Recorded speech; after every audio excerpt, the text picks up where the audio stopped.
साहब, आपका भी खैर मकदम है। बहुत बहुत शुक्रिया महमूद भाई, आपको हमें यहाँ पे मौका देने का। साजिद, मैं ये बात करूंगा सबसे पहले, जो स्टूडेंट्स के साथ हाथापाई हुई, जो लाठीचार्ज हुआ, उससे हम शुरुआत करेंगे और मजीद का आपके साथ में डिस्कस करूंगा। लेकिन आज क्या ऐसा तुलबा के साथ जो होता है, क्या वो कानून में कहीं लिखा है? कानूनी तौर पर अगर नहीं होता है तो फिर ये ऐसा बर्ताव क्यों किया जा रहा है तुलबा के साथ? देखिए, स्टूडेंट्स की ही बात नहीं है, जितने भी इंडिया में सिटीजन्स हैं उनको राइट है, एक कॉन्स्टिट्यूशनल राइट है, डेमोक्रेटिक राइट है प्रोटेस्ट करने का।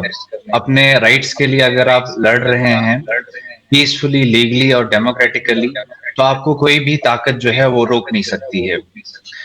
रही बात स्टूडेंट्स की, स्टूडेंट्स बेचारे 12th क्लास के अभी पास आउट हुए थे, उनको दीन दुनिया का इतना पता नहीं है। वो अपने फ्यूचर को लेके सीरियस थे। उनको लगा कि हम यहाँ पे कॉलेज में जाएंगे और उसके बाद अपना फ्यूचर के लिए हार्ड वर्क करेंगे, स्टडी करेंगे।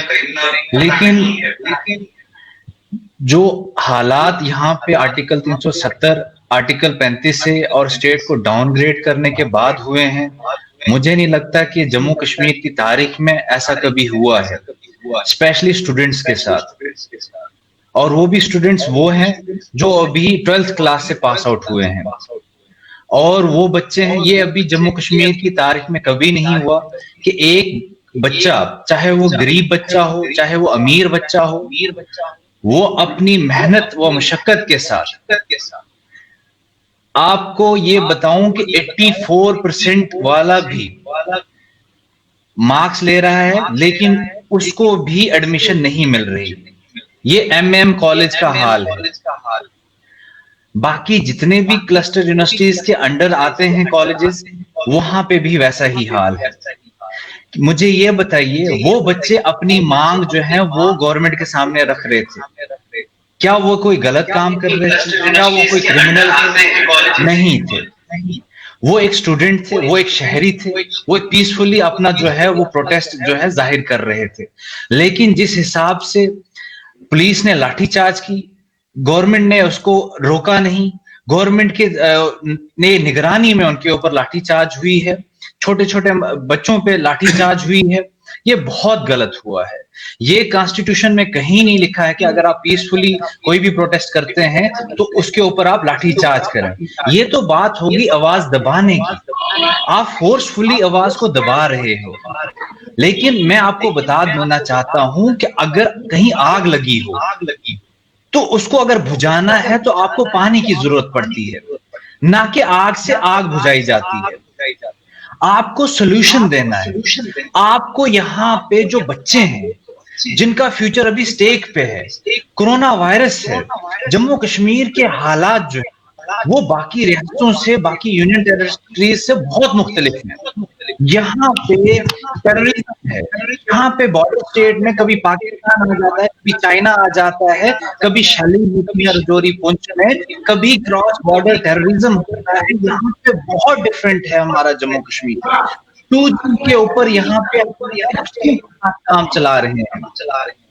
इस हालात को मद्देनजर रखते हुए गवर्नमेंट को चाहिए था कि हालात को, अपने नौजवानों को यहाँ पे उनके लिए फैसिलिटीज जो है प्रोवाइड करें, ताकि वो एक डेमोग्राफिक डिविडेंड का काम करें, ना कि डेमोग्राफिक डिजास्टर बनाए खुदा न खास्ता।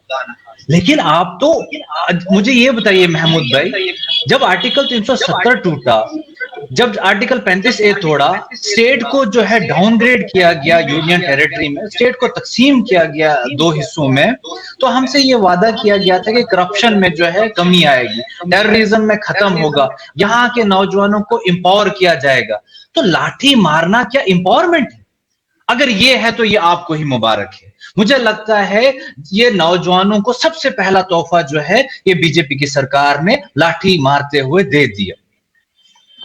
लेकिन इससे मैं आपको इंसाफ जाहिर करूंगा, आवाज को दबा नहीं सकते, किसी की आवाज को दबा नहीं सकते। जितना आप दबाने की कोशिश करोगे उतना ये भड़केगी। इसका सोल्यूशन दिया है आप, बच्चों के ग्रेवेंसेस को एड्रेस करें। वो एक नेशन बिल्डिंग में अपना पार्टिसिपेट करना चाहते हैं, वो एक यहाँ की शहरी है, वो यहाँ पे वो अपने फ्यूचर को लेके सीरियस है। उसको क्रिमिनल्स की तरह ट्रीट ना करें। वो बच्चे हैं, मासूम बच्चे हैं, पढ़ना चाहते हैं, लिखना चाहते हैं। मोदी जी का तो वादा था कि हम अपने बच्चों के हाथों में लैपटॉप देंगे और आपके हाथों में माउस देंगे। तो आप तो अपने बच्चों के, जब वो मांग रहे हैं कि हमें अपना लैपटॉप दो, हमें माउस दो अपने हाथों में, लेकिन आप उनके बदले में लाठी दे रहे हो, उनको मार रहे हो। जी महमूद भाई, ये बिल्कुल आपने अच्छी बात कही है। फैक्ट का है कि ये स्टूडेंट जो तुलबा हैं वो मुल्क का, रियासत का, एक गांव का सरमाया होते हैं, और तुलबा ही जो है आगे आके मुल्क की माशी हालात या किसी भी किस्म के हालात को बदलने में एक अहम रोल अदा करते हैं। अगर जमहूरी तरीके से उनको हकूक ना दिए जाएं तो ये कहीं ना कहीं नाइंसाफी है। अरुण, मैं आपके पास आऊंगा। अरुण का राब्ता मेरे से फिर मुनक़ता हो चुका है। तो साजिद, अभी जैसे बात ही हम कर रहे हैं कि देखो, अभी अरुण हमारे साथ बात करते करते बीच में कट गया है। अभी तक ये क्या है कि अरुण जुड़ चुके हैं, मैं अरुण के पास आता हूं पहले। हाँ अरुण, अरुण आप कैसे देखते हैं जो ये हुआ, इसको आप कैसे देखते हैं एज ए यूथ? सर, सबसे पहले अभी जो कैग की रिपोर्ट आई है, जिसको कहते हैं the controller and the auditor general of India, ये एक इंडिपेंडेंट बॉडी है। ये रिपोर्ट मेरे किसी मोहल्ले की कचहरी ने नहीं बनाई। ये एक इंडिपेंडेंट इंस्टीट्यूशन है जो कॉन्स्टिट्यूशन ने इनको बाकायदा, इसको कॉन्स्टिट्यूशन में पोजीशन दी गई है। तो वो रिपोर्ट कहती है, जो controller and auditor general of India, उसकी जो रिपोर्ट कहती है कि 2,18,000 करोड़ रुपया, फिगर सुनिएगा, ये 2,18,000 करोड़ रुपया इस सरकार ने हमसे एजुकेशन के नाम पर टैक्स लिया है, जिसको हम सेस टैक्स बोलते हैं, वो लिया है। लेकिन अगर बाद में रिपोर्ट आई कि वो जो सारा टैक्स, वो जो 2,18,000, अरुण का राब्ता हमसे फिर मुनक़ता हो चुका है। 4G की अशद जरूरत है। साजिद, मैं ये कहूंगा कि 4G ना होने की वजह से, 4G ना होने की वजह से ये अभी फिर हमारे साथ जुड़े अरुण। वो जो 2,18,000 करोड़ रुपए था, उसका कहीं यूटिलाइज ही नहीं हुआ। ठीक है ना? अगर वो यूटिलाइज ही नहीं हुआ तो वो कहां पे गया भैया, ये तो पूछेंगे ना हम। ठीक है ना? क्योंकि आपने हमसे टैक्स लिया, आपने हमसे पैसा लिया, और हम ये पूछेंगे ना कि वो पैसा कहां पे गया। बिल्कुल ठीक है ना? और दूसरी एक मेरी बात है, ये कहते हैं कि जो स्टेट प्रॉपर्टी है उसको वेंडलाइज नहीं करना चाहिए। ठीक है? अब जो हम हैं, आप हैं, हम हैं, मैं हूं, साजिद भाई हैं, और भी वो हैं, तो हम लोग अपनी मर्जी से सुसाइड नहीं कर सकते ना। हम अपनी मर्जी से सुसाइड नहीं कर सकते, क्योंकि स्टेट हमको एज ए प्रॉपर्टी की तरह देखती है। तो अगर हम स्टेट की प्रॉपर्टी नहीं है क्या, तो स्टेट क्या कर रही है कि अपनी ही जो प्रॉपर्टी है उसको ही डिस्ट्रॉय करने में लगी हुई है। देखिए, जो यूथ है ना, यूथ किसी भी कंट्री का नेशनल बिल्डिंग होता है। एक बड़े स्कॉलर ने कहा था कि अगर किसी देश की तस्वीर देखनी हो ना, तो एक बार उसके स्कूलों से चक्कर लगाओ, आपको खुद ब खुद उस देश की जो तस्वीर है वो दिख जाएगी। साजिद, मैं आपके पास आऊंगा। आप मुझे बताएं कि इस वक्त का वक्ती तौर पे जो तुलबा हैं, उनकी जरूरियात को पूरा करने के लिए, चाहे वो सेंट्रल गवर्नमेंट हो या LG साहब हों, लेफ्टिनेंट गवर्नर हमारे हों, मनोज सिन्हा साहब, उनको क्या इनिशिएटिव लेने चाहिए कि एक स्टूडेंट जो इस वक्त दर बदर हो रहा है, हम 4G की अगर बात करें, 4G की वजह से भी उनको काफी परेशानियां आई हैं। अब हम बिल्डिंग्स को देखें, उनकी वजह से भी है, स्टाफ की वजह से भी है। तो आप क्या देखते हैं कि इसमें क्या किया जाना चाहिए? सर, इसमें मैं आपको एक एक चीज बता देता हूँ। यहाँ पे कई जो कॉलेज है ना वो हाई सेकेंडरी में चल रहे हैं, और कई ऐसे कॉलेज हैं जो पंचायत घरों में चल रहे हैं। सर, ऐसा कौन सा कॉलेज है जो 2 कमरों में चलता है? ठीक है, और वहां से आपकी क्या आउटपुट निकलेगी?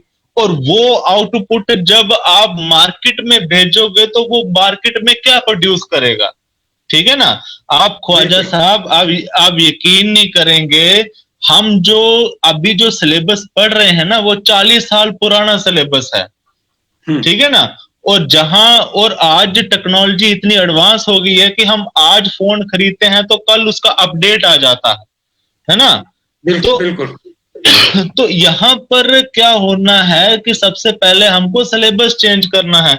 हम आज भी वही पढ़ते हैं कि हीरा और मोती जूरी के 2 बैल थे, और जो दुनिया है तो वो सुपर कंप्यूटर तक पहुंच गई है, वो ब्लॉकचेन टेक्नोलॉजी तक पहुंच गई है, वो आर्टिफिशियल इंटेलिजेंसी तक पहुंच गई है।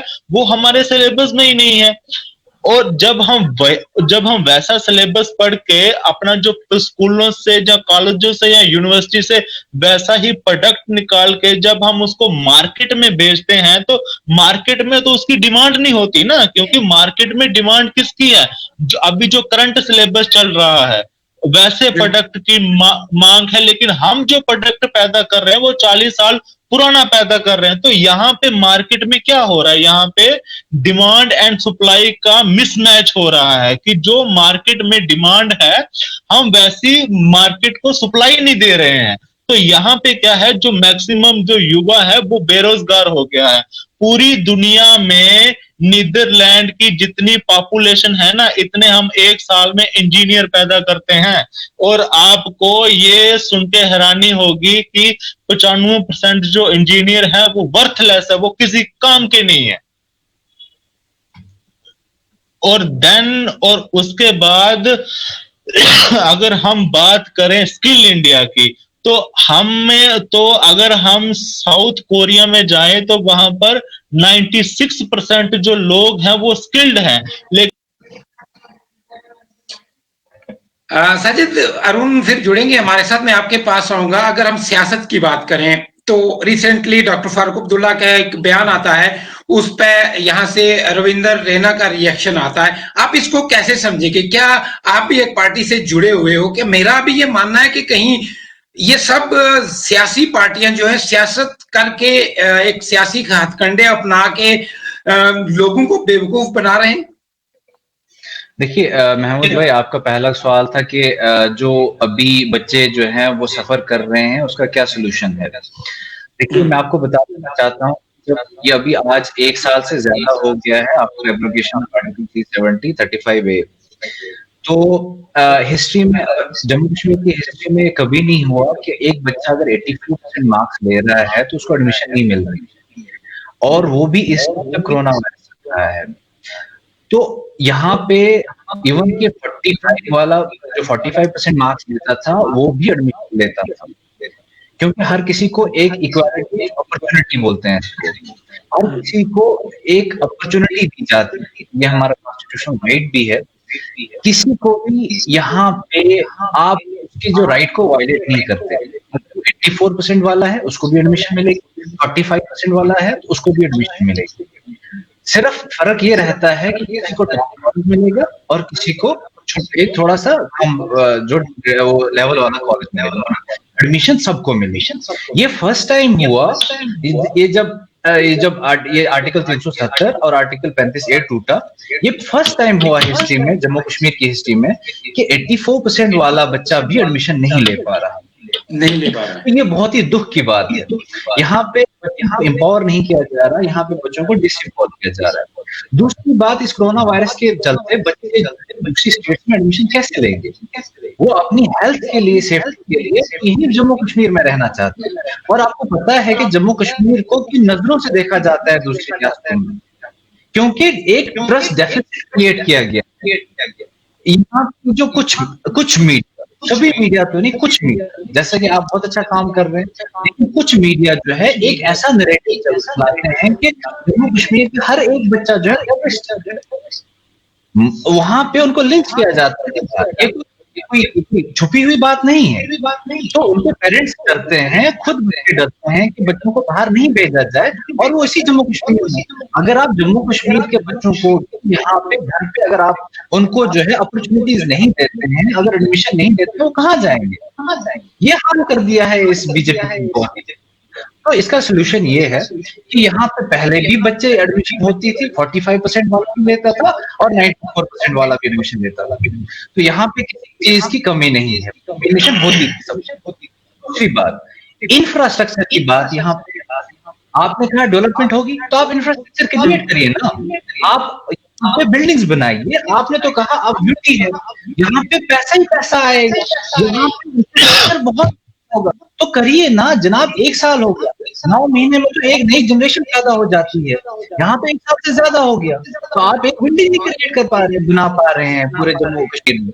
ये बहुत ही दुख की बात है। दूसरा, बच्चे जॉब ढूंढ रहे हैं, बच्चे इतना पढ़ रहे हैं, जम्मू कश्मीर का बच्चा बहुत कैलिबर है, उसके पास बहुत कैपेबिलिटी है, उसको जॉब चाहिए अल्टीमेटली, ताकि वो अपना जो इल्म है वो शेयर कर सके और अपना भी घर गृहस्थी चलाए। तो अपने जो जहां पे कॉलेजेस आपने खोले हैं उसमें फैकल्टी दीजिए, हर एक डिपार्टमेंट की फैकल्टी दीजिए, हर सब्जेक्ट्स की फैकल्टी दीजिए। आप कंट्रेक्चुअल लेक्चरर्स लगाते हैं, कंट्रेक्चुअल असिस्टेंट प्रोफेसर लगाते हैं, तो लगाइए, कौन रोक रहा है आपको? उसके बाद जनाब ये आ गया सोल्यूशन। दूसरी बात आपने बोली चाइना की, जो फारूक साहब ने यहाँ स्टेटमेंट दिया। बिल्कुल, फारूक साहब बहुत बड़े लीडर हैं, ये आप उनके नेशनलिज्म पे कोई क्वेश्चन नहीं उठा सकता। डॉक्टर फारूक साहब एक वाहिद शख्स हैं जम्मू कश्मीर की। इनफैक्ट नेशनल कॉन्फ्रेंस के जो वो लीडर्स हैं, चाहे वो शेख मोहम्मद अब्दुल्ला, फारूक अब्दुल्ला और उमर साहब, नेशनलिज्म पे उनके कोई क्वेश्चन नहीं उठा सकता। शेख मोहम्मद अब्दुल्ला एक वाहिद शख्स थे जिन्होंने इंस्ट्रूमेंट ऑफ एक्सेशन साइन किया। डिस्पाइट के मेजोरिटी है यहाँ पे मुस्लिम उसकी स्टेट है, ये मुस्लिम मेजोरिटी स्टेट होने के बावजूद सेकुलर यूनियन ऑफ इंडिया के साथ जुड़े वो शेख मोहम्मद अब्दुल्ला। 2 नेशन थ्योरी को ठुकराया शेख मोहम्मद अब्दुल्ला ने। दूसरी बात, फारूक साहब, जिनीवा कन्वेंशन जब हुआ, जब यहाँ पे अटल बिहारी वाजपेयी की सरकार थी, इन्होंने जिनीवा कन्वेंशन में इंडिया का साथ दिया। और आज क्योंकि आप कुछ अब जो उन्होंने वो जो स्टेटमेंट दी, अब वही बेहतर जानते हैं किस कॉन्टेक्स्ट में दिया उन्होंने, क्योंकि आपने हालात ही कुछ ऐसे क्रिएट कर रहे हैं, आप मजबूर कर रहे हैं, आप तो बच्चों को भी मजबूर कर रहे हैं, आप स्टूडेंट्स को मजबूर कर रहे हैं, आप किसानों को मजबूर कर रहे हैं, आप मजदूरों को मजबूर कर रहे हैं। आपने कौन सा तबका छोड़ा है जहां पे आपने बिल्कुल तबके को खत्म नहीं कर दिया? सिर्फ एक तबका छोड़ा है, वो है कॉर्पोरेट, जो बिजनेसमैन है, बड़े बड़े बिजनेसमैन, जैसे अडानी, अंबानी, इनको आप खुश कर रहे हो। बाकी कोई भी सेक्टर आप खुश नहीं कर रहे, कोई भी खुश नहीं है आपसे। आप मुझे ये बताइए, वाजपेयी जी ने कहा था, you can change a friend but you can not change a neighbour. तो आप नेबर को कभी भी बदल नहीं सकते। वाजपेयी जी आरएसएस के मेंबर थे, वाजपेयी जी बीजेपी के मेंबर थे, प्राइम मिनिस्टर थे इंडिया के, बट पाकिस्तान के साथ उन्होंने डायलॉग किया और हालात सुधारे। आज जो है, आज आपको इंडियन गवर्नमेंट को डायलॉग पे से ही काम चलाना है, क्योंकि यहां पे न्यूक्लियर फोर्सेस हैं। आप न्यूक्लियर फोर्सेस के साथ कभी भी वॉर पे नहीं जा सकते, and war is not a solution. War तो बिल्कुल सोल्यूशन नहीं, डायलॉग इज अ सोल्यूशन। आपने पाकिस्तान के साथ भी डायलॉग करना पड़ेगा, आपको चाइना के साथ भी डायलॉग करना पड़ेगा, और कोई भी चारा नहीं है। आप मुझे ये बताइए, अमेरिका ने अफगानिस्तान में क्या अचीव किया, उसका सोल्यूशन कैसे निकाला? अमेरिका ने खुद तालिबान के साथ नेगोशिएट किया और वहां से वो अपनी फोर्सेस विड्रॉ कर रही हैं। तो सोल्यूशन किस में है? डायलॉग में। आप डायलॉग करें, दोनों क्या होते हैं जितने। अच्छा, आप मुझे बताइए कौन नेबर हमारे साथ खुश है इस प्रकार? नेपाल एक छोटा सा मुल्क, वो भी कहते हैं हमारा जो है मैप पे मैप वो कहते लाए जा रहे हैं। काला पानी उसने अपने रीजन में कर दिया, श्रीलंका ने हम्बन टोटा चाइना को दे दिया, ईरान ने कहते चाहबर पोर्ट चाइना को दे दिया। आपकी फॉरेन पॉलिसी क्या है? आप यहाँ ये हिंदू कार्ड, यहाँ ये राम मंदिर वाला इशू, यहाँ ये ट्रिपल तलाक वाला इशू, इस पे आप कब तक ताकत करेंगे? आपको जो रियलिटीज है उनको फेस करना पड़ेगा। आप ये कहते हैं यहाँ पे किसी को मरवा के आप तो सोल्जर्स की लाशों पे आप हुकूमत कर रहे हैं। आप जम्मू कश्मीर में डेमोक्रेसी का हाल देख रहे हैं? कब से कहते हैं यहाँ पे गवर्नर रूल है, वो इलेक्शन की बात कर रहा है? नहीं कर रहा। कहाँ है हमारी डेमोक्रेसी? कहाँ है वो अपने, मैं बोलता हूँ जो इंडियन गवर्नमेंट है वो अपने वाजपेयी जो उनके प्राइम मिनिस्टर थे उनकी ही पॉलिसी को फॉलो करें, जिन्होंने कहा था कश्मीरियत, जमहूरियत और इंसानियत। कहाँ है वो? आज तो जम्मू कश्मीर का ये हाल हो चुका है कि हम अपना फैसला खुद नहीं कर सकते। फैसला आता है सेंटर से, और सेंटर में 3-4 इंसान करते हैं फैसला। क्या ये कहते हैं ये हमारी एम्पावरमेंट? आपका घर का फैसला पड़ोसी कर रहा है। अरुण, मैं आपके पास आऊंगा। जैसे इस वक्त देखा जाए हमारी जीडीपी जो है ये काफी ही माइनस में है, नुकसान में है, और एम्प्लॉयमेंट साथ में। तो मैं ये आपसे जानना चाहूंगा कि ग्रोथ ऑफ रेट जो जीडीपी का था वो बीजेपी की सरकार की बनिस्बत मनमोहन सरकार के तो काफी कम है। तो इसमें क्या ऐसे अमल किए जाए कि जीडीपी को ग्रो किया जाए और अनएम्प्लॉयमेंट को भी खत्म किया जाए? देखिए ख्वाजा साहब, सबसे पहले बहुत सारे लोग हैं उनको यही नहीं पता कि जीडीपी होता क्या है। तो आज मैं उनको आसान भाषा से समझाने जा रहा हूं कि जीडीपी का मतलब होता है ग्रॉस डोमेस्टिक प्रोडक्ट, कि आप एक साल में आप अपने देश में कितनी चीजें बना रहे हो, ठीक है, उसको हम कहते हैं जीडीपी। कि आप अपने देश में एक साल में एक फिक्स टाइम पीरियड में कितने जो सामान है वो बना रहे हो। अब जब कोई सामान बनाएगा तो उसके लिए लेबर लगेगी, है ना? जब वो लेबर लगेगी तो लेबर के हाथ में काम।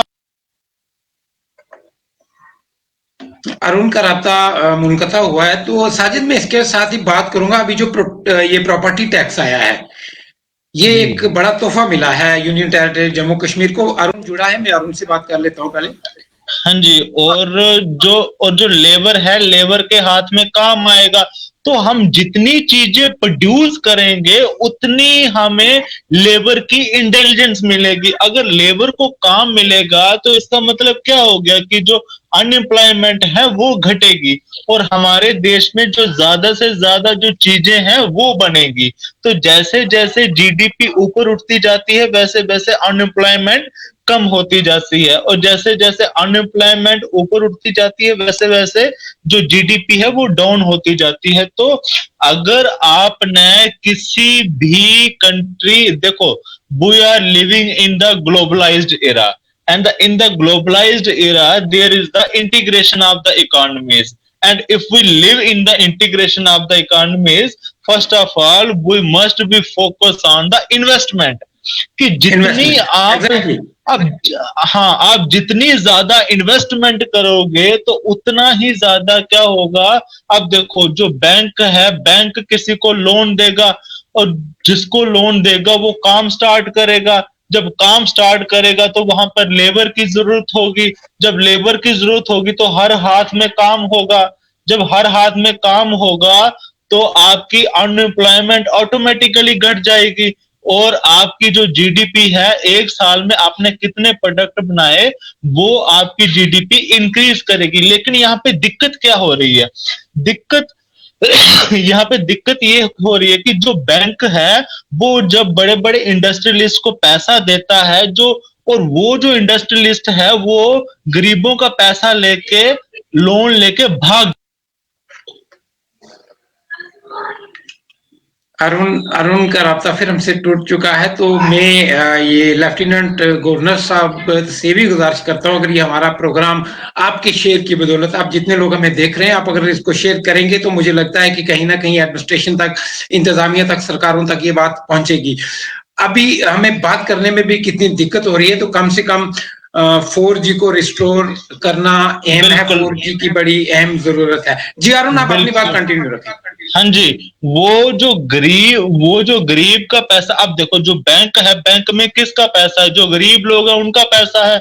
अब जो बैंक है वो लोन देता है किसी बड़े इंडस्ट्रियलिस्ट को, ताकि ये कल को इन्वेस्ट करेगा और कहाँ अगर काम लगाएगा तो जो छोटे मोटे मजदूर हैं उनको काम मिलेगा। लेकिन वो क्या करता है, सिर्फ अगर उसने 50 करोड़ उसने बैंक से लिया है तो वो सिर्फ 2 करोड़ का ही क्या करता है, काम करवाता है, और 48 करोड़ रुपया वो लेके भाग जाता है। और जब वो भाग गया तो वो क्या हो गया, वो जनता का पैसा चला गया ना। वो जब वो जनता का पैसा चला गया तो उस चीज को हम क्या कहते हैं, एनपीए। एनपीए का मतलब होता है नॉन परफॉर्मिंग एसेट्स, कि जो हमने पैसा किसी बड़े इंडस्ट्रियलिस्ट को दिया था वो भाग के चला गया। अब देखो इसमें क्या है, इसमें सिर्फ गवर्नमेंट की क्या है, नाकामी है। आप क्या, जब शाह फैजल जी टर्की जा रहे थे तो जब उनको 370 हटा तो उनको डिटेन किया गया, तो वो कहीं बाहर जा रहे थे। आपने उसको क्या, आपने उनको एयरपोर्ट पे पकड़ लिया, लेकिन आपने नीरव मोदी को एयरपोर्ट में नहीं पकड़ा, आपने विजय माल्या को एयरपोर्ट में नहीं पकड़ा। साजिद, बहुत खूबसूरत बात कही है अरुण ने। अरुण का राब्ता फिर मुनक़ता हो चुका है, मुझे उम्मीद है वो हमारे साथ जुड़ेंगे। आप शाह फैसल को पकड़ सकते हो लेकिन नीरव मोदी को नहीं पकड़ सकते। आप इसमें फर्क बता पाएंगे जब तक अरुण हमारे साथ जुड़ते? देखिए, ये सबको पता है। अब इन्होंने ये भी कहा कि जैसे ये बीजेपी का कहना है कि यहाँ पे डायनेस्टिक पॉलिटिक्स होती है। साजिद, जैसे मैं बोलते आपको हैं कि रोकूंगा। अरुण जी जुड़ चुके हैं, मैं आपको रोकूंगा। जी हाँ अरुण, जी। शाह फैसल और नीरव मोदी, इनमें फर्क भी बताना है आपने। ठीक है, देखिए सर, ये क्या करते हैं, अब आप एक सिंपल सी चीज देखिए, अभी जो आरटीआई एक्ट आया था, ये क्या कहते हैं कि we believe in the good governance, and the main pillar of the governance is the transparency, and we believe in the transparency, and now is the so called the electronic good governance. Sir, good governance इन्होंने कहा कि जो main pillar है good governance का वो है transparency. अब transparency इन्होंने रखी नहीं ना, इन्होंने आरटीआई एक्ट लाया। आरटीआई एक्ट लाया, अब क्या है, अब आरटीआई एक्ट, पहले हम आरटीआई लगाते थे तो हमको इंफॉर्मेशन मिल जाती थी। इन लोगों ने, इस सरकार ने सारा का सारा जो आरटीआई एक्ट है वो डाइल्यूट कर दिया। अब जो पावर है वो सीधा पीएम के पास है, कि अब पीएम चाहेंगे कि किसको क्या इंफॉर्मेशन देनी है, किसको क्या इंफॉर्मेशन देनी है। अब जो उनके खिलाफ की इंफॉर्मेशन होगी वो थोड़ी वो देंगे। तो ये सारा का सारा जो सिस्टम है, हमारा फेडरल सिस्टम था, इन्होंने एक किस्म का यूनिटरी सिस्टम कर दिया है। तो ये हमारे देश के लिए बहुत घातक होने वाला है। एंड देन आफ्टर दैट, उसके बाद मैं आपको एक चीज बताता हूं कि जो पीएम केयर फंड है, इतने लोगों ने पैसा दिया, उसकी आपने कोई डिटेल नहीं बताई। अब नीरव मोदी का और ये जो बड़े बड़े इंडस्ट्रियलिस्ट है, इनका तालमेल पॉलिटिक्स के साथ क्या है? देखिए, इतने सारे पॉलिटिक्स हैं, चाहे कांग्रेस के हों चाहे बीजेपी के हों, इन लोगों ने एक ऐसा लॉ नहीं बनाया कि जो इलेक्शन के टाइम ये बता सके कि इनको कहां से फंड आता है। आज तक इन्होंने लॉ नहीं बनाया, और ये बात करते हैं ट्रांसपेरेंसी। अरुण का राब्ता फिर हमसे खत्म हो, तो मैं चाहूंगा साजिद कि आप फर्क नीरव मोदी और शाह फैसल में, क्योंकि नाज़रीन ये सुनना मुझे लगता है पसंद करेंगे, क्या फर्क बताएंगे?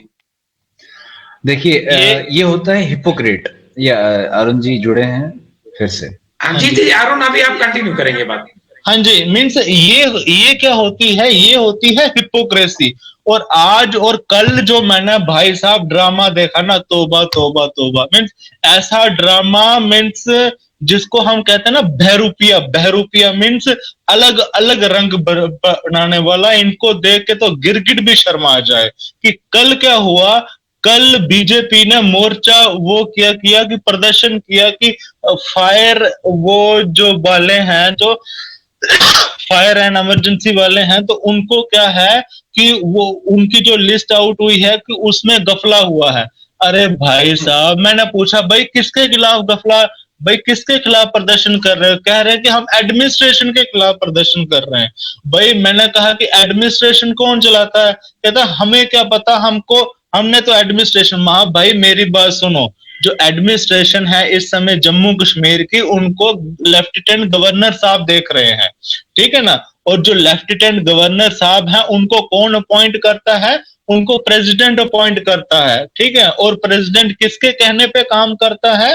पीएम के कहने पे काम करता है। तो इसका मतलब है आप अपने पीएम के विरुद्ध ही क्या कर रहे हो, बहुत बड़ा आंदोलन कर रहे हो, लेकिन लोगों को ये दिखा रहे हो कि हम आपके हकों के लिए लड़ रहे हैं। तो ये बहुत ही बारीकी से समझने वाला अंतर है, लेकिन जो आम आदमी है वो नहीं समझ सकता कि आम आदमी यही सोच रहा है कि बीजेपी आज भी उनके हकों के लिए लड़ रही है। लेकिन आपस में ये क्या है कि आप पूरी क्रोनोलॉजी देखिए ना, क्योंकि हमारे एडमिनिस्ट्रेशन में गवर्नर जी रिस्पॉन्सिबल हैं। अब एक जो ऑफिसर है वो रंगे हाथ पकड़ा गया रिश्वत लेता, लेकिन सिन्हा जी ने उसको कोई कुछ नहीं कहा। तो आप देखिए ना कि आप प्रदर्शन कर रहे हैं एडमिनिस्ट्रेशन के खिलाफ। एडमिनिस्ट्रेशन है गवर्नर जी के अंदर, और गवर्नर कौन अपॉइंट करता है? प्रेसिडेंट करता है। और प्रेसिडेंट किसके कहने पर करता है? पीएम के कहने पर करता है। तो ये पूरा क्रोनोलॉजी समझिए कि हालांकि जो बीच में जो काम कर रहे हैं वो तो एक इंटरमीडिएटरी है ना। तो ऊपर कौन बैठा हुआ है? ऊपर प्रधानमंत्री जी बैठे हुए हैं। वो ये कहते थे कि ना मैं खाऊंगा ना मैं खाने दूंगा, ठीक है। और वो कहते हैं कि मैं जनता का प्रधान सेवक हूं। अरे भाई साहब, मुझे ख्वाजा साहब जी, एक मुझे थोड़ा बोलने का मौका दे दीजिएगा, ठीक है। बिल्कुल बिल्कुल, आप बोलिए, आपको पूरा टाइम दिया जाएगा। मीन्स पार्लियामेंट में ये क्वेश्चन उठा कि भाई आपके पास डाटा क्या है, कितने मजदूर पलायन किए दिल्ली से, यूपी, बिहार, मद्रास, तमिलनाडु, कितने लोगों की मृत्यु होगी? और पार्लियामेंट हमारी कहती हमारे पास कोई डाटा ही नहीं है। कितने एमएसएमई, छोटी छोटी कंपनियां लॉकडाउन में बंद होगी, इनका कोई पता ही नहीं है। कितने डॉक्टर मरेंगे। बात इंटरेस्टेड है, अरुण जो है वो बिल्कुल फैक्ट बताने की कोशिश कर रहे हैं, लेकिन जो नेटवर्क है वो साथ नहीं दे रहा है। फिर जुड़े हैं अरुण जी, मैं कोशिश करता हूँ उनको लाने की स्क्रीन पे। हाँ, तो कितने लोग मरे ये कोई डाटा नहीं है, कितने डॉक्टर मरे ये कोई डाटा नहीं है, कितने एमएसएमईज मरे, कितनी जो एमएसएमईज कंपनीज बंद हुई ये कोई डाटा नहीं है। गवर्नमेंट कहती है हमारे पास कोई डाटा नहीं है। अरे भाई साहब, 3 साल बाद, 3 साल पहले दीपिका पादुकोण के मोबाइल में क्या क्या चैट हुई ये डाटा आपको मिल गया है। लेकिन कितने मजदूर मिले, कितने सारे जनता में इतनी बेचारी दरबदर हुई, इसके पास आपका कोई डाटा नहीं है। तो इसको कहते हैं बहरूपिया, इसको कहते हैं हिपोक्रेट, कि भाई हाथी के दांत खाने के और दिखाने के कुछ। साजिद, मैं आपके पास आऊंगा। मैं डिफरेंस पूछ रहा था नीरव मोदी और डॉक्टर शाह फैसल। ये तो यहाँ पे इन्होंने कहा कि ये बीजेपी वाले कहते हैं कि यहाँ पे डायनेस्टिक पॉलिटिक्स होती है, कि गांधी परिवार चल रहा है, यहाँ पे महबूबा जी का, ये मुफ्तियों का परिवार चल रहा है, यहाँ उसके बाद यहाँ पे अब्दुल्ला का परिवार चल रहा है। लेकिन मुझे ये बताइए कि जो अभी अमित शाह जी के बेटे हैं, जय शाह जी, वो ना कोई एक्सपीरियंस ना कोई उनका एक्सपर्टीज है, और उनको सीधा डायरेक्ट जनरल सेक्रेटरी बनाया जाता है बीसीसीआई। अब मुझे ये बताइए, जैसे अरुण भाई ने कहा हिपोक्रेसी, अगर एक इंसान की पार्टी में है, वो मर्डरिस्ट है, रेपिस्ट है, करप्ट है, बट यूं वो बीजेपी ज्वाइन करता है तो बिल्कुल नीट एंड क्लीन हो जाता है। वो ऐसे हो जाता है दूध का खुला हुआ, जैसे उसने एक नया जन्म लिया हो बीजेपी में, और वो बिल्कुल एक साफ इंसान बन जाता है, ना कोई उसने गुनाह किया है पीछे, ना कुछ भी नहीं किया है। तो ये बीजेपी की यहाँ पे हिपोक्रेसी देखी जाती है, कहते कुछ है करते कुछ है। आपका एक सवाल, ये जो सवाल था प्रॉपर्टी टैक्स के ऊपर, देखिए एक हमें तोहफा दिया गया, मैं ये 25 एमएलए हमने यहाँ पे दिए जम्मू में, तो ये जो जिन्होंने 25 एमएलए दिए तो उनको ये तोहफा मिल रहा है। पहले मिला टोल प्लाजा की, चरोर में आया, फिर लखनपुर में आया, अब सोचा जा रहा है कि रिंग रोड जो बनेगी उसको भी टोल प्लाजा आएगा। तो मुबारक है उनको जिन्होंने 25 एमएलए बीजेपी के दिए। अब उसके बाद फिर आया इनका क्या है, इन्होंने सीटियों के नाम चेंज करना स्टार्ट किया, जिसको नामकरण कहते हैं, वो इनका तोहफा था। तीसरा तोहफा अब आया प्रॉपर्टी टैक्स। ये प्रॉपर्टी टैक्स एक ऐसा तोहफा है, मुझे लगता है कि जम्मू वालों ने तो कभी नहीं सोचा होगा। मैं भी जम्मू का हूं, मैं भी डोगरा हूं, कब, लेकिन मैंने बीजेपी को वोट नहीं दिया, लेकिन उसकी सजा हमें भी मिल रही है। अब मुझे ये बताइए, जिसके दादा परदा, ये भी शेख मोहम्मद अब्दुल्ला ने किया था लैंड टू द टिलर। आज यहां पे जम्मू कश्मीर में गरीबी क्यों नहीं है? क्योंकि लैंड टू द टिलर था, जो जोतेगा वही मालिक होगा। दूसरे रियासतों में क्या बोलते हैं, गरीबी क्यों ज्यादा है? क्योंकि वो जमीन के मालिक नहीं है, वहां पे जमींदार है और जो किसान है वो उसके ऊपर वो काम करता है, वो लेकिन उसका मालिक नहीं है। यहाँ पे मालिक है हम, लेकिन अब इसको भी हमें गरीब करने की, ये भी गलत है। बीजेपी वालों को ये भी लगता है कि कश्मीर वालों को ये भी छीनना चाहिए। ये अगर गरीब नहीं हो रहे तो हम फौरन करेंगे, जबरदस्ती करेंगे। तो अब मुझे ये बताइए, इसके पास दादा परदादा की जायदाद है, मेरी तरह अगर मेरे पास दादा परदादा की जायदाद है, मैंने पढ़ा लेकिन मेरे पास वो नहीं है, जॉब नहीं है, लेकिन मुझे साल में 1.5% टैक्स देना है, मेरे पास कोई इनकम नहीं है, सोर्स ऑफ इनकम, मैं कहां से दूंगा? मैं अल्टीमेटली दूसरे रियासतों की तरह सुसाइड करूंगा। सुसाइड हराम है इस्लाम में, लेकिन आप मजबूर कर रहे हो, ऐसे ही हालात बना रहे हो यहाँ पे। अच्छा, उसके बाद अब जहां पे खाली प्लॉट हो, बंजर प्लॉट हो, आप उसको भी प्रॉपर्टी टैक्स में लाना चाहते हैं। आप ये तोहफे मिल रहे हैं, आपने तो आर्टिफिशियल लेक नहीं आपसे बन पाई, तो आप यहाँ पे ये जुल्म क्यों कर रहे हैं? अच्छा, आप मुझे ये बताइए, ये बोलते हैं कि हम यहाँ पे जम्मू कश्मीर में बीजेपी का सीएम लाएंगे। ओ भैया, हमें नहीं चाहिए। 25 एमएलए हमने दिए, आपने जम्मू कश्मीर ऐसा चलते यहाँ पे रियासत थी, क्राउन ऑफ इंडिया था, आपने इसको ग्रेडेड म्युनिसिपैलिटी बना दिया, म्युनिसिपैलिटी बना दिया। हम डिसीजन नहीं कर सकते। यहाँ का जो सीएम बनेगा वो एक, उसके एमपी से भी नीचे उसका पोर्टफोलियो होगा। जो ये ख्वाब देख रहे हैं बीजेपी के एमएलए कि हम दोबारा से कहते इलेक्शन लड़ेंगे, एमएलए बनेंगे, और जनाब आपका पोर्टफोलियो तो कहते एमपी से भी कम है, यहाँ का सीएम का एमपी से कम है। क्या करोगे आप? यहाँ पे आपके पास कोई भी पावर नहीं होगी अपने लॉ बनाने की। इससे अच्छा मैं दाद देता हूँ लद्दाख वालों को।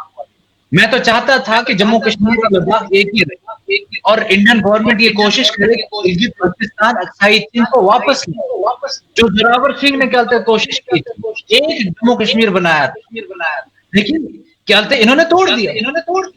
लद्दाख वालों ने, बीजेपी वालों ने खुद बाइकआउट किया, इलेक्शन बाइकआउट कर दिया कि हमें अपनी आइडेंटिटी, हमें अपना लैंड, हमें अपना कल्चर, हमें अपना जॉब बचाना है। और यहाँ की बीजेपी वाले बोल रहे हैं हमसे छीन लो, हमसे लैंड छीन लो, कल्चर छीन लो, जॉब छीन लो, डिसीजन मेकिंग छीन लो, हमसे सब कुछ छीन लो। और उसके बाद डोमिसाइल यहाँ पे, और डोमिसाइल वहां नहीं है, यहाँ यूनाइट नहीं है, यहाँ पे हम लड़ रहे हैं। मैं गुजारिश करूंगा कि आप एक हो जाएं, और आप तोहफा तो और है, इलेक्ट्रिसिटी आपकी जो है अब वो प्राइवेटाइज की जाएगी। अब मुझे ये बताए, दुख की बात ये है, हमारे ही पानी से बिजली तैयार होती है और वो चले जाती है सेंटर में, सेंटर वाले उससे रेवेन्यू क्रिएट कर रहे हैं, और हमें उसी से पैसा चलते, हमें वो पैसा हमें देना पड़ता है, हम इसे किराया वसूल करेंगे, और हमें वाटर टैक्स भी देना है, इलेक्ट्रिसिटी टैक्स भी देना है। हमें प्रॉपर्टी टैक्स भी देना है, हमारा हाइड्रो इलेक्ट्रिक पावर प्रोजेक्ट वापस नहीं लेते। क्या तकलीफ है? आप हमें डिसएम्पावर कर रहे हो, हर तरीके से डिसएम्पावर कर रहे हो। बीजेपी की चालों में ना आए।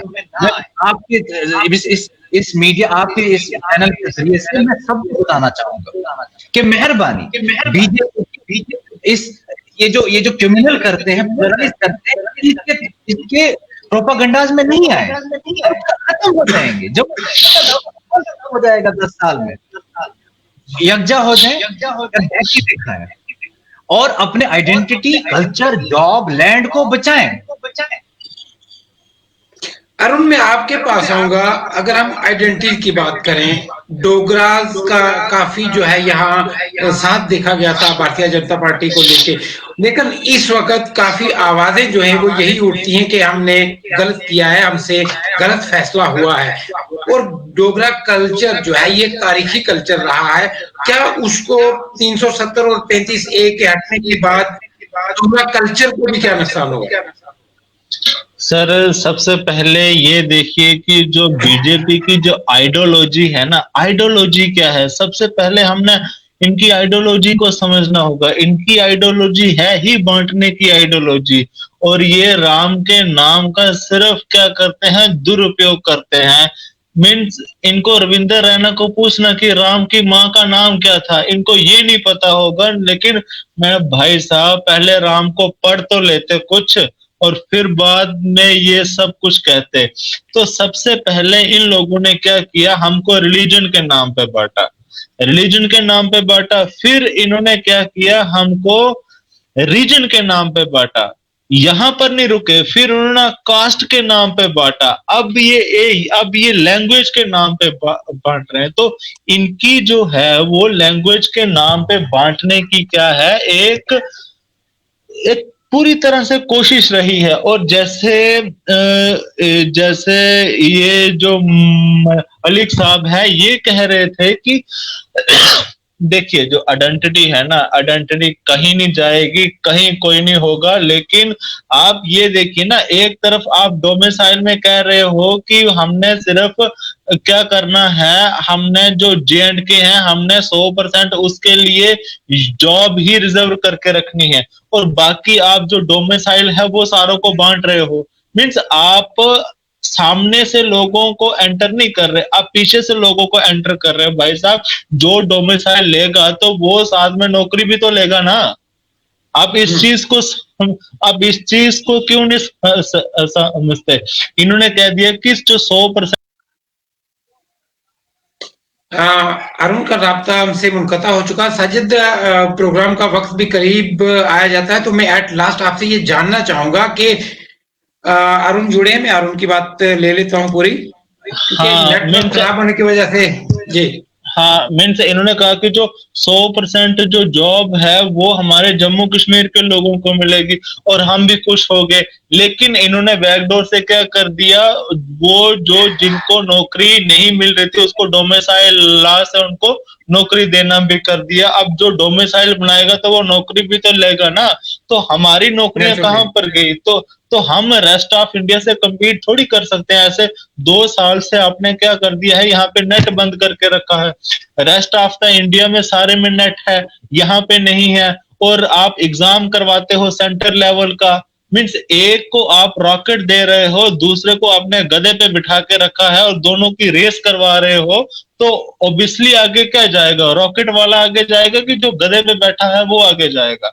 एक सिंपल सी चीज है ये, एक सिंपल सी चीज है। और मैं जो साजिद मलिक है वो ये कह रहे थे कि डायलॉग है उस पे विश्वास रखना है। मैं कहता हूं वो भी भाई बिल्कुल डायलॉग से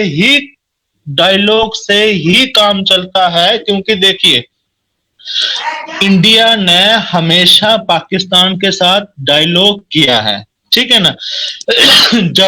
जब वाजपेयी थे, कांग्रेस की सरकारें थी, सारा कुछ था। तो अब हमको पता है पाकिस्तान में कि वहां पे जो आर्मी है वो बहुत स्ट्रांग है, लेकिन हम उनका जो पीएम था उनसे बात करते थे। हम जो आर्मी थी उनसे बात नहीं करते थे। इसका सीधा ये साइन था कि हमने जो पाकिस्तान में जो डेमोक्रेटिक क्रेडेंशियल्स हैं, जो डेमोक्रेटिक इथोस है, हमने पाकिस्तान में डेमोक्रेसी क्या करनी है, एस्टेब्लिश करनी है, इसलिए हम उसकी तरफ ज्यादा झुकाव था as compare to the army. लेकिन जम्मू कश्मीर ये तो आपका यार अपना ही पार्ट था ना, तो आपने यहाँ पे डायलॉग क्यों नहीं किया? अगर आप फॉरेन में डेमोक्रेसी स्टैब्लिश करने की कोशिश कर सकते हो तो यहाँ पे डेमोक्रेसी स्टैब्लिश करने की कोशिश क्यों नहीं कर सकते? यहाँ पे सिर्फ अपने वोट बैंक पॉलिटिक्स करनी है। आप मुझे बताइए, बातचीत से कौन सा मसला हल नहीं होता? अमेरिका ने नॉर्थ कोरिया के साथ बातचीत से मसला हल किया कि नहीं किया? तालिबान ने, जो रशिया था, जो उसने तालिबान के साथ बात की या नहीं की? तो आप पाकिस्तान से बात क्यों नहीं करते? ठीक है ना, तो आपकी इज्जत इन सब से बढ़कर है क्या? तो मैं ये कह रहा हूं कि जो हमारी आर्मी है वो डिस्ट्रक्शन के लिए होती है, और जो बातचीत करने के लिए एक पॉलिटिकल लेवल होता है। जब पानी सिर से ऊपर चला जाता है तो फिर हम आर्मी का यूज करते हैं इन एक्सट्रीम कंडीशन में। लेकिन जहां बातचीत से मसले हल हो सकते हैं वहां आप ये अरुण का राब्ता फिर हमसे मुनक़ता हो चुका है, तो मैं ये चाहूंगा कि इंशाल्लाह अगले प्रोग्राम में हम फिर डिस्कशन करेंगे, हेल्थी डिस्कशन करेंगे। मैं कोशिश करूंगा कि ऑल पार्टीज के यूथ जो है वो मेरे साथ जुड़ के और अपनी अपनी बात रखें, और मुल्क की, रियासत की ही नहीं बल्कि मुल्क की भी फलाह बहबूदी का काम वो है मंजर आम पे लाना चाहिए। अरुण जी, आज के लिए मैं माजरत ख्वाह हूं क्योंकि प्रोग्राम का वक्त काफी हो चुका है।